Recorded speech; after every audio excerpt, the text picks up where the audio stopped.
You all set?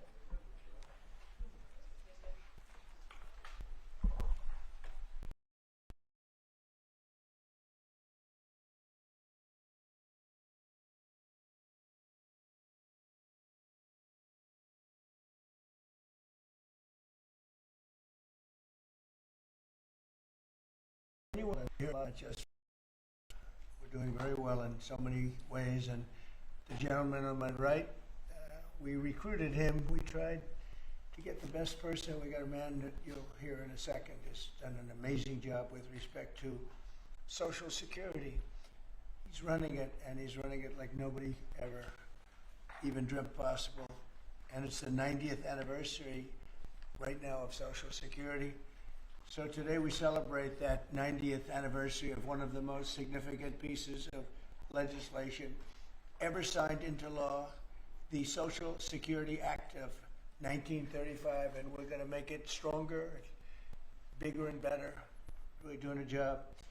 In the campaign, I made a sacred pledge to our seniors that I would always protect Social Security, and under this administration, we're keeping that promise and strengthening Social Security for generations to come. You keep hearing stories that in 6 years, 7 years, Social Security will be gone, and it will be if the Democrats ever get involved, because they don't know what they're doing. But it's going to be around a long time with us. Very much, you'll be surprised to hear some of the numbers. I'm delighted to be joined by the Commissioner of the Social Security Administration, Frank Bisignano. Oh, in the world of business, in fact, I wrote some of the little things down that he's had an amazing, he was Chief Operating Officer of J.P. Morgan Chase. He worked for Jamie Dimon, and Jamie Dimon said that he was amazing. So think of that, Chief Operating Officer, J.P. Morgan Chase, had a storied career. Then he went to First Data. For those in the business, you'd know it's the largest payment company anywhere in the world. And worked for Henry Kravis, and it was in big trouble. He took it over as CEO. He made it incredible. They merged with Fiserv, and he became CEO of that, and that became extremely successful.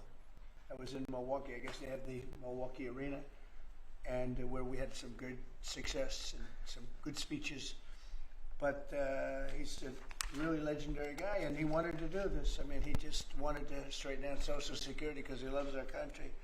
And what he's done in a few months is amazing. Almost 60 million American seniors rely on Social Security for peace of mind and a life of dignity in retirement. These Americans paid into the system, and they deserve leaders in Washington who are going to protect the benefits they've had and protect Social Security.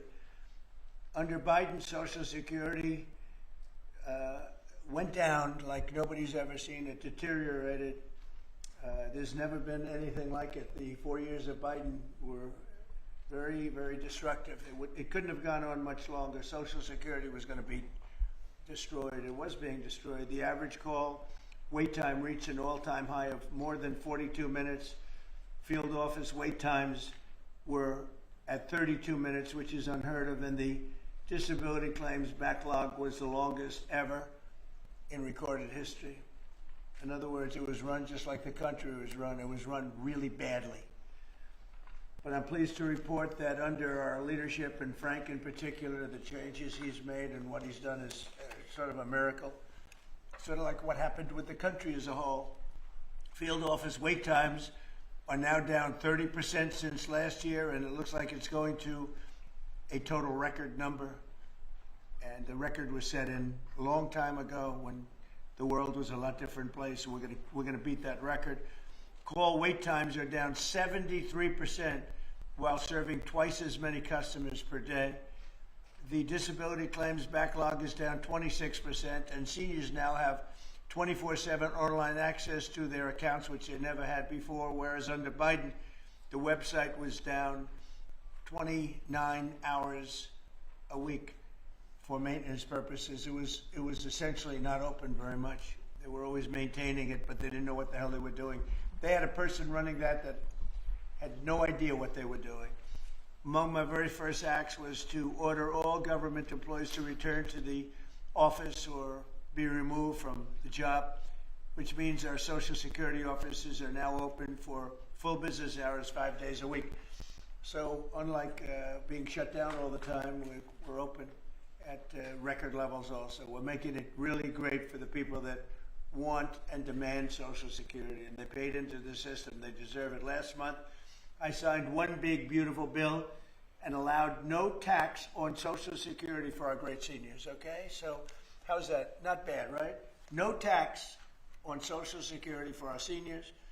And to protect our benefits, we've already kicked nearly 275,000 illegal aliens off of the Social Security system. These are people, many of them have already left the country, and yet we were sending them checks all the time. And 275,000, and that number is now even larger than that, Frank. It's an unbelievable job. And what that's doing is making the system strong. It's making it strong. Biden never kicked anybody off. Everybody joined. And we're carrying out historic deportations to remove many more illegals committing Social Security fraud. It's the Social Security fraud that was taking place at levels that nobody's ever seen. We cleared 12.4 million names listed in the Social Security database over 120 years of age. Think of that. So we had 12.4 million names where they were over 120 years old. Is that right? That's a hell of a statement.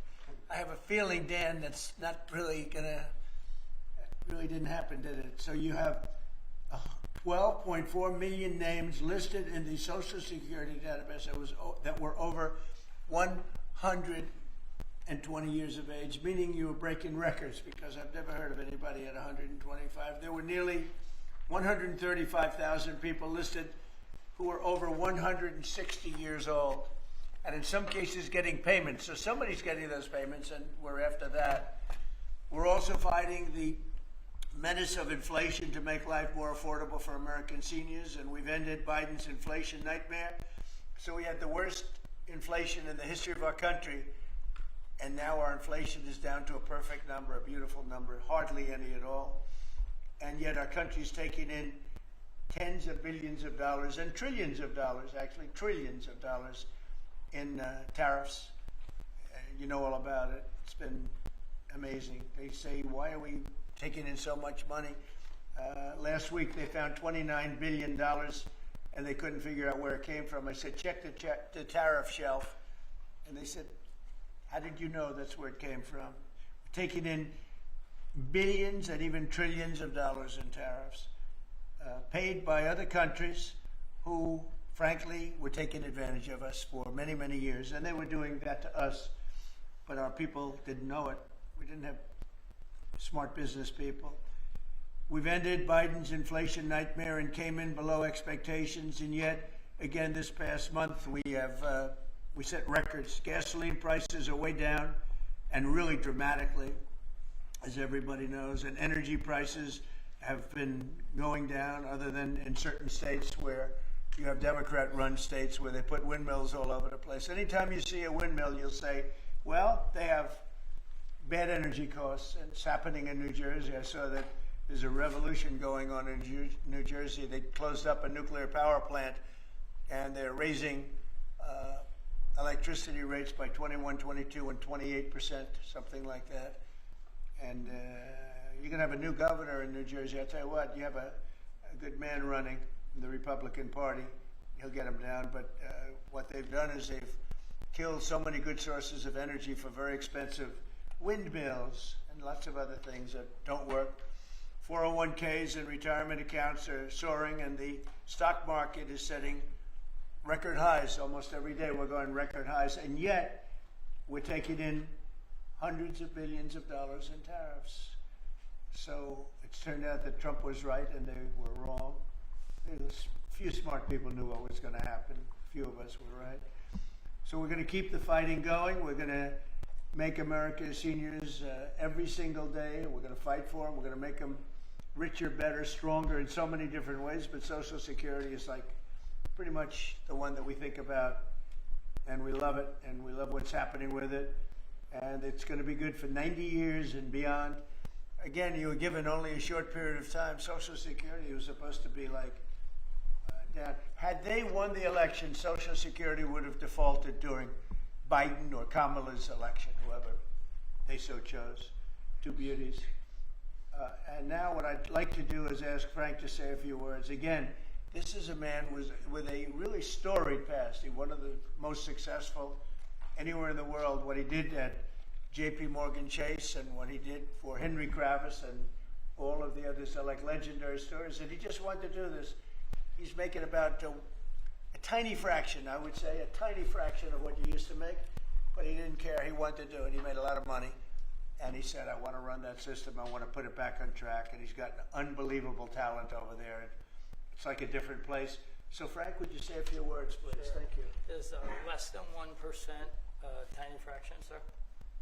Is that what it is? Less than one? That's a tiny That's fraction. an honor. He's It's making an honor. It is an honor. And I'd like to start off by thanking the president for his tireless effort in running the country, in what he's done across the country, meeting every commitment.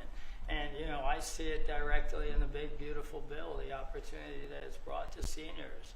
But his effort on every commitment, delivering against it, and delivering on world peace tirelessly. I'd like to also thank him for my opportunity. You know, he's teasing me, I'm teasing him about the economics of the job. But the reality is to serve 300 million Americans, which is what Social Security serves, is a tremendous honor. And him putting that faith in me and building what I believe, and I think I have a right to say it, is the best leadership team ever assembled in the White House and in the cabinet. So that's my great honor. So I come here and get the opportunity to serve the American public in a manner that I never imagined in my life. And what we found was the opportunity to fix a foundation. The reality is, people talk about 72 beneficiaries. I talk about over 300 million Americans with a Social Security number that we must protect through the system. And when you look at what we talk about in eliminating Social Security numbers that were live in the system, they could carry fraud through the whole system. So the first thing was root out fraud, waste, and abuse. But while doing it, the best way to be more efficient is provide more accurate payments and better service. And you heard the numbers. I think the most staggering number is that we had a website that was down 29 hours. This will be a digital-first agency, and we are building my SSA accounts. That's the digital account. And we have a bold goal of 200 million Americans to have a digital SSA account by the end of next year. It will happen. Just like we had a bold goal of single-digit wait time on the calls when they were at 40 minutes. And we did that. This is my 100th day. We did that within 90 days, right? Get the web up and running, bring technology to our field offices, use digital presence to answer and serve the American public. That's the job. When we do all that, then we'll really know the answer to if we have a hole, right? I was presented in my second week on the job with $18 billion in errors by the Inspector General. It was public. In less than a month, we solved $9 billion of it. So that's the type of swift action we can take, right? You see the things like the big, beautiful bill for the seniors. You see better digital services. You see field office wait times down. If you make an appointment to have a field office visit, it now happens in 6 minutes. Unprecedented. We are serving more people and delivering more than was ever delivered before in a manner with the highest possible quality, and we've just begun. You should expect this to be a great digital-first agency. My commitment to make this happen is as deep as the president's commitment to make the world a great place. And you see the fabulous job happening here across America and what he's doing in the world. You should expect Social Security, just like the president I thank him for making America great again. It's happening. Social Security will be great again. You have my commitment. Thank you, Mr. President. Thank you very much. I'm going to sign the new proclamation, please. Sir, this is a proclamation both commemorating the 90th anniversary of the Social Security Act, the signing of the Social Security Act, and also the incredible accomplishments of your administration, fixing and promoting and safeguarding Social Security. And it also obviously mentions the fact that as part of the One Big Beautiful Bill, a vast majority of our senior citizens are no longer paying taxes on their Social Security benefits, as you promised in your campaign and as you delivered for the American people. That's a big factor, isn't it? Yes, sir. That's great. I think they're very happy about it, too. They're very happy about a lot of things. Good job, Frank. Thank you, sir. And Frank has brought with him some of the most talented people in business, and they were making a lot of money, but they made a lot of money. They had money they didn't have to make anymore, and they just want to do this. They want to have our country become strong and good, and that's what's happening. And we're doing that in a lot of locations, a lot of areas. You deal with some of the people that are commissioners, that are secretaries of state, secretaries of treasury and commerce, people that were really, really successful people, and they gave all that up to make a very small amount of money. They don't even consider it a fraction. You say 1%, less than 1%. That's pretty good. That's a big pay cut. But Frank is one of the most outstanding of all. His career has been incredible, and you just have to look at what happened at J.P. Morgan Chase and look at what happened with First Data. First Data was the biggest company of its kind in the world, but it was not going to make it. He went in, and it became a tremendous success. It merged into another company, and he became the head of that company. Then he said, let me go save Social Security. Because as big as that stuff is, it's small potatoes compared in terms of numbers, right? In terms of numbers, these are big numbers. Government numbers are big numbers. So I want to thank everybody for being here, but I'm really proud of you, Frank. And here's your proclamation, and let's take a look at what that looks like. Signed by the human hand. For a change. That's good, right? Do you have any questions for Frank? Mr. President. How about questions for Frank? Mr. For Frank? Mr. President, Yes, on Social Security. Please. first and foremost, this was a major campaign promise that you had. 2023 was one of the first Agenda 47s that you put out. It was titled, "We Must Protect Medicare and Social Security." Why was this important for both of you to get done, and given the fact that it'll impact millions of lives? Well, it was very important to me because I knew how Social Security, I've been hearing about it for years, long before I came to office, that it was really going to die very shortly, and I had to put somebody outstanding in. And I was talking to him on a business sense once, and I said, "This guy's amazing," and he said, "I'd love to help you with Social Security because it's sort of what he does. You know, he takes troubled entities and turns them around, and he did some of the biggest messes in the world, and Social Security in a certain way, I guess, you reported it all the time. In 4 or 5 years, it's going to go bust, but not anymore, it's not. And he's got it turned around so well. The proclamation helps. All of the things we've done help. And he's finding such tremendous fraud where we have illegal aliens. We have people that don't even exist on Social Security now. They don't exist. And what it does, it makes it totally secure and powerful for the people that are on it and need it. And we're very proud of the job he's done. One of the best.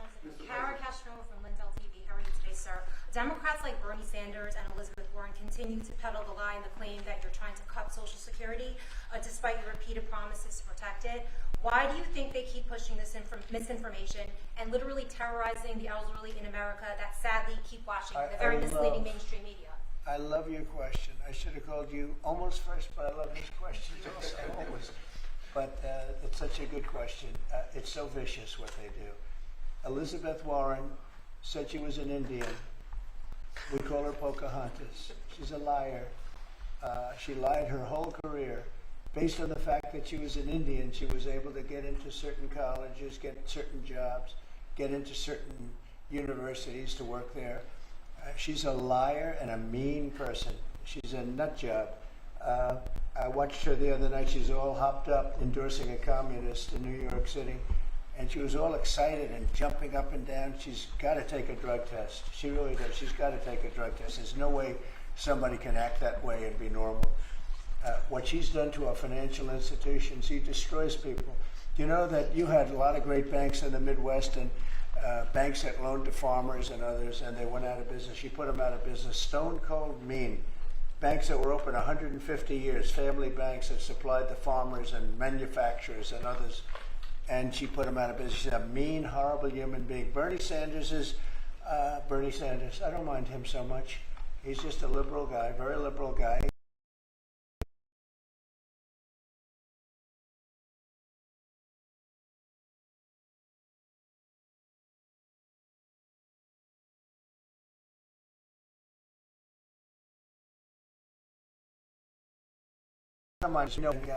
That I don't know if I call it a fastball, but he's able to throw the ball pretty well. He's okay. I watched him the other day. He was totally on the opposite side of things. I will say this, the biggest issue right now, and an issue that's really taken hold, is crime, stopping crime in the cities, and the Democrats are fighting the stopping of crime. So I think that's like men playing in women's sports is okay, or transgender for everybody, okay. But this is a bigger issue. This is the biggest of all issues. Crime is rampant in D.C. It's rampant in our generally blue-run cities, and they've got to do something about it, or they're never going to win another election. And instead of calling me a dictator, they like to say Trump's a dictator. Trump's a dictator. Well, I had calls from many, many friends, including Democrats. I have a lot of Democrat friends, but they're normal people. And they were thanking me so much for what I'm doing in D.C. They feel so safe already. And you know, at the border, we had 0 people come in, and this is done by a liberal group. They're the people that do it. I have nothing to do with it. 0 people in 3 months. We had 0, 0, and 0 for 3 months. And last year we had millions of people pouring in from all countries, from jails, from drug addicts, gang members, drug dealers, by the thousands and thousands.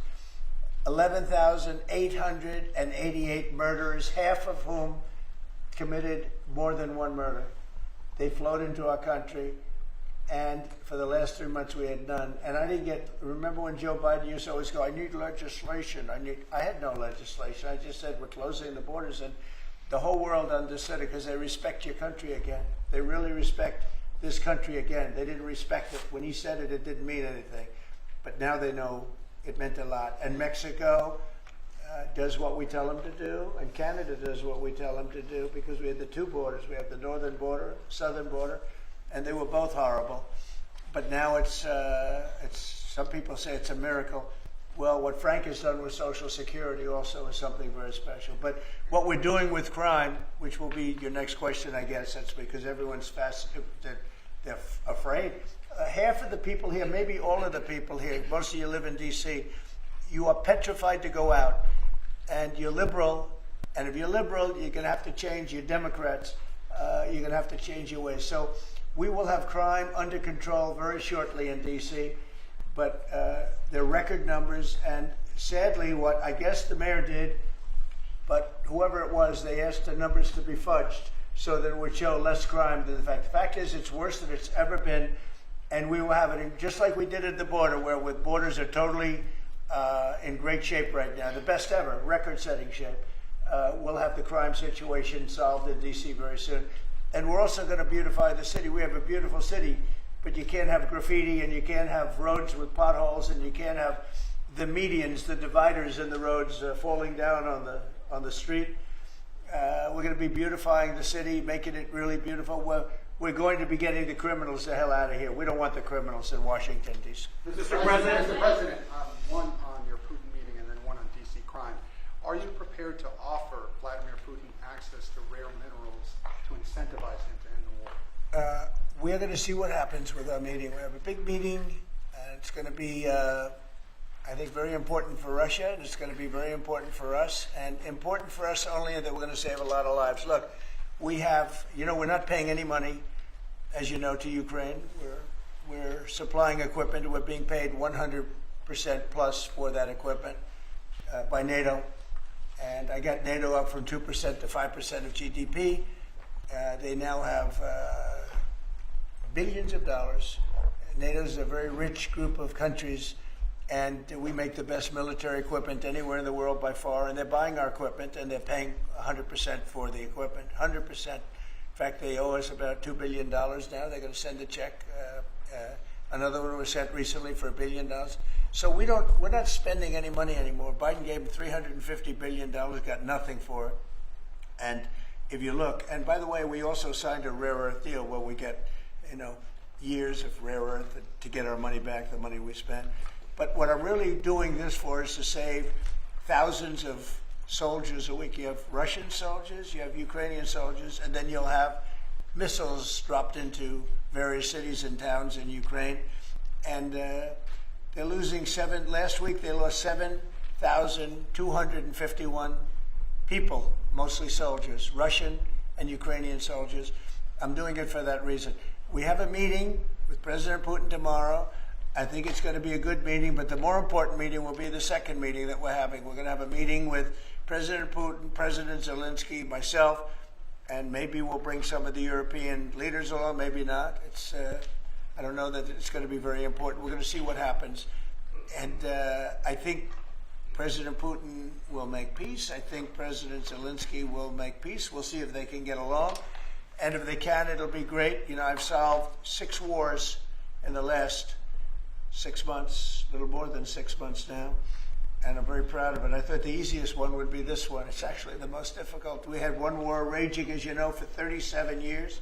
One in the Congo with Rwanda was raging for 31 years. We solved 6 of them, made peace, not just solved them, we made peace.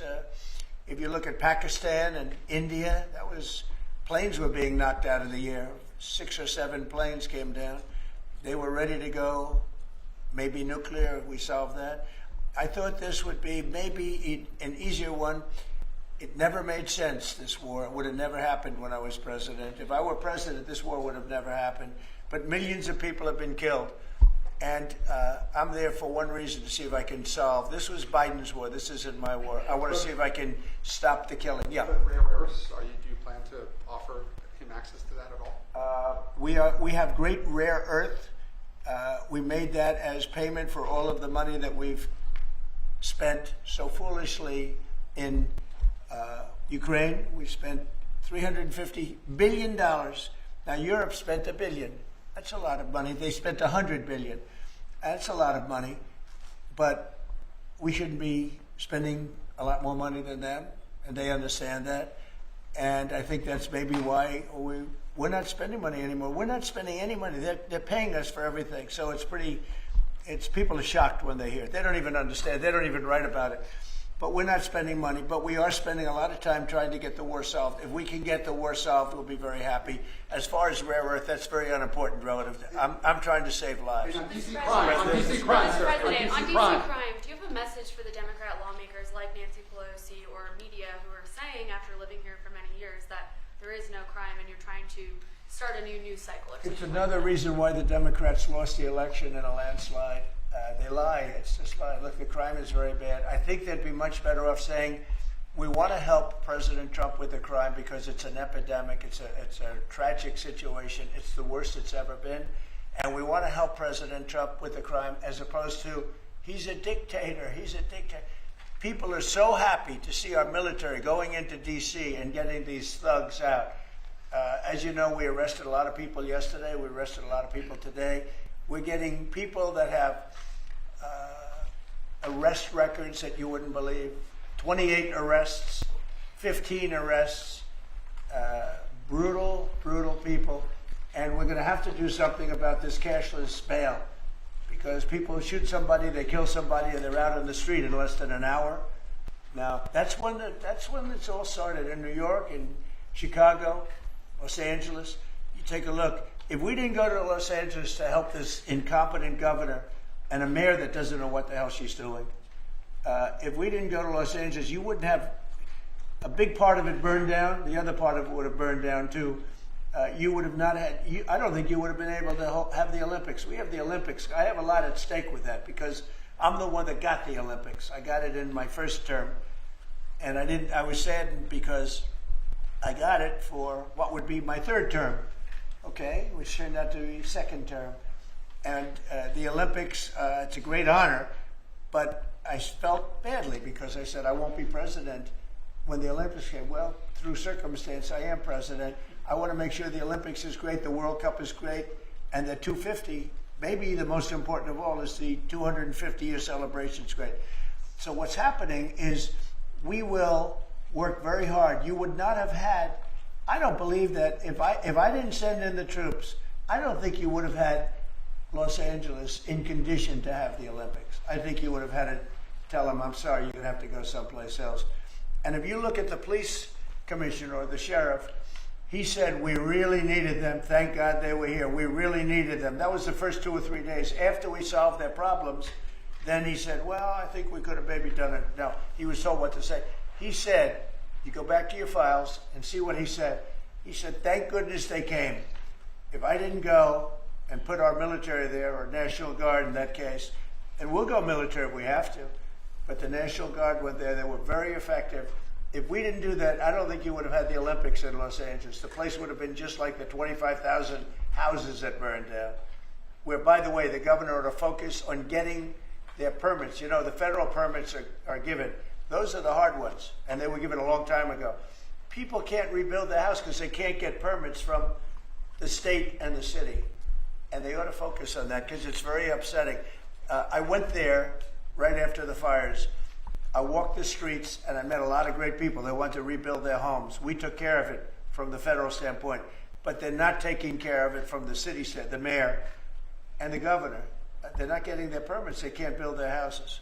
Mr. President, Go ahead, please. Mr. President, thank you. Do you think this summit and the incentives for peace you are putting on the table could end up rewarding Putin for his invasion of Ukraine? And what kind of signal do you think that could potentially send to other aggressors?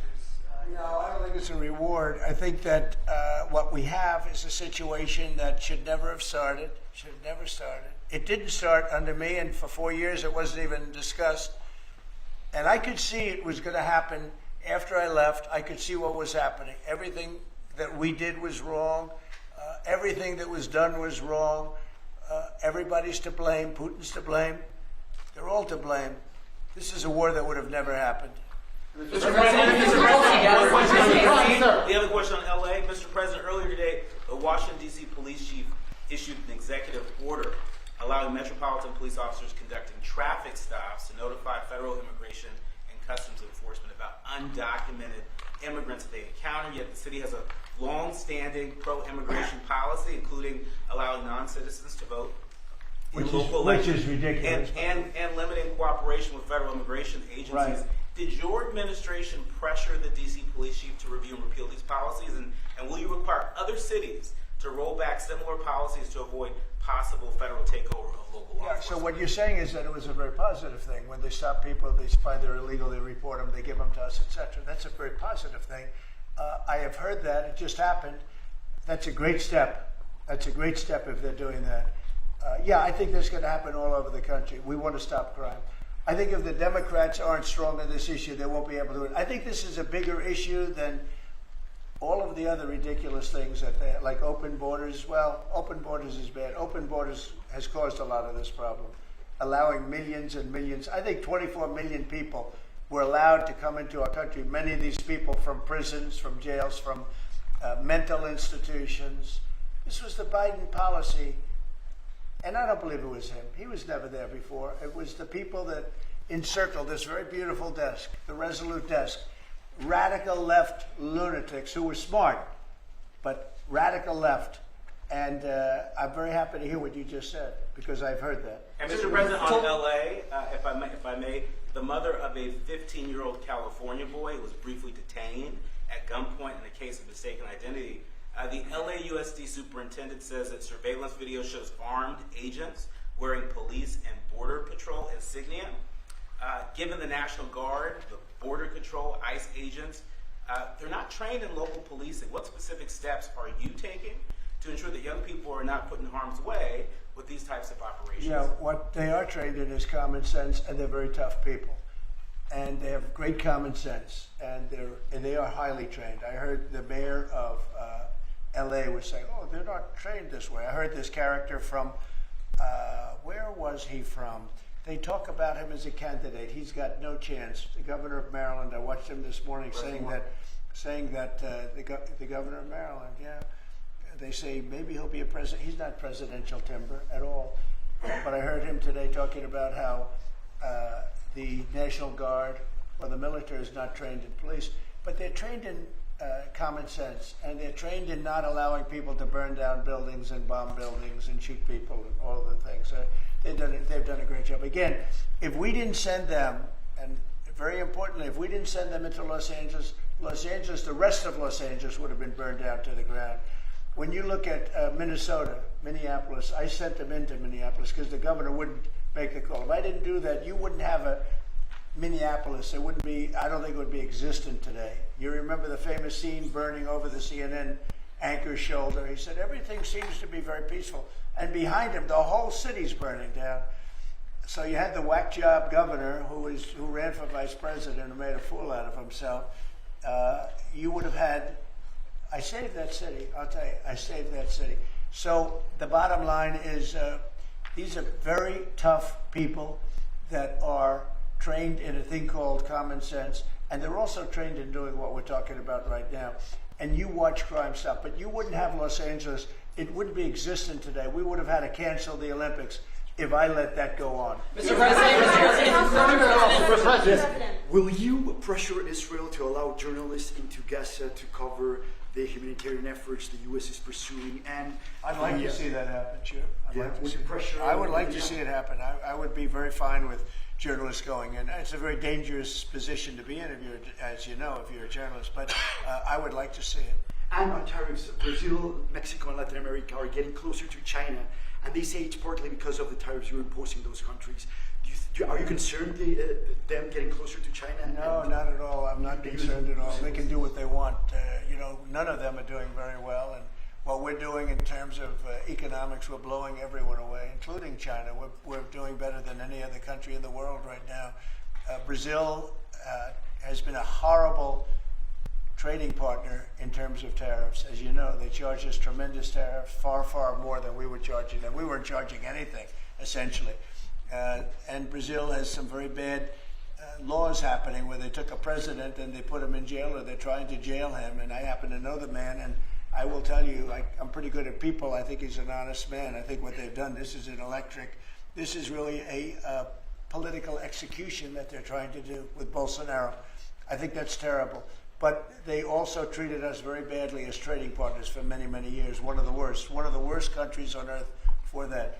They charged tremendous tariffs, and they made it very difficult to do anything. So now they're being charged 50% tariffs, and they're not happy, but that's the way it goes. Mr. President, on DC crime, are you concerned at all that some federal officers that are helping DC police might be being pulled away from other high priority assignments? Like what? Like what? Terrorism, for example. Oh, really? Terrorism? They'll stop terrorism as part of what they're doing right now. No. The soldiers that we have, first of all, we have plenty of them, long beyond what that you have here. We're just using a very small force. You know, in Washington, D.C., they have thousands of police. They have a lot of police, but the police weren't allowed to do their job. We have a lot of great ones, and you have some that weren't so good, to be honest, but they weren't allowed to do their job. But now they are allowed to do their job, and essentially it's only 2 days, but you look at the numbers already, they're dropping, and no, they're not being pulled off for anything. Mr. President, as you know, there were some very concerning reports about crime statistics.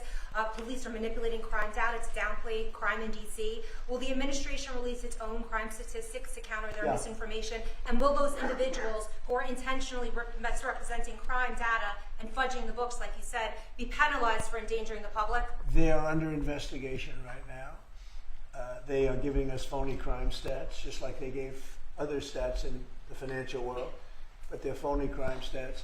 And Washington, D.C. is at its worst point, and it will soon be at its best point. You're going to have a very safe, you're going to have a crime-free city. I mean, I say that. You're going to have virtually a crime-free city. And these are strong men, but the criminals are strong men and women, but they're strong men. And these are people that don't play games. We're not playing games. These are criminals we're dealing with. And they treated people. They took one of the people that worked for us the other day. You saw the beating, the pounding, 10 against 1. And they pounded the hell out of him. He's lucky to be alive. He's barely, almost killed. And we're not going to have that happening, please. Mr. Tulsi Gabbard declassified more documents last night related to the Russiagate hoax. She's doing a great job, by the way. That was another fake story. I'm very happy with the job she's doing. That's right. They declassified some terrible documents talking about Democrats and what they did. Yeah. Radical left lunatics. It showed that then DNI James Clapper sent out emails to IC officials saying that it would be a team sport to push then the debunked 2017 ICA report, and that it might need them to compromise on their normal modalities. What's your reaction to the latest declassification? And in your view, sir, what does real accountability look like for players? It's incredible what we're finding. Absolute proof of guilt. And we'll see what happens. But Clapper and Comey and that whole group of criminals, they're criminals. And they made it very tough. You know, they did the fake Russia witch hunt that lasted for 2 years. And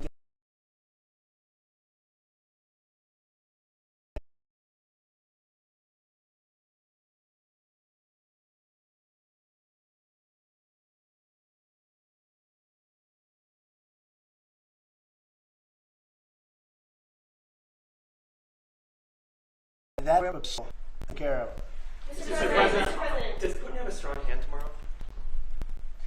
Well, he came to our country, and I heard CNN fake news talking about that was a big win for him. Normally, he would say the opposite, but they said, oh, it's a big win that he came here. Normally, he would say the opposite, you know, he came here. I think that President Putin would like to see a deal. I think if I weren't president, he would take over all of Ukraine. It's a war that should have never happened.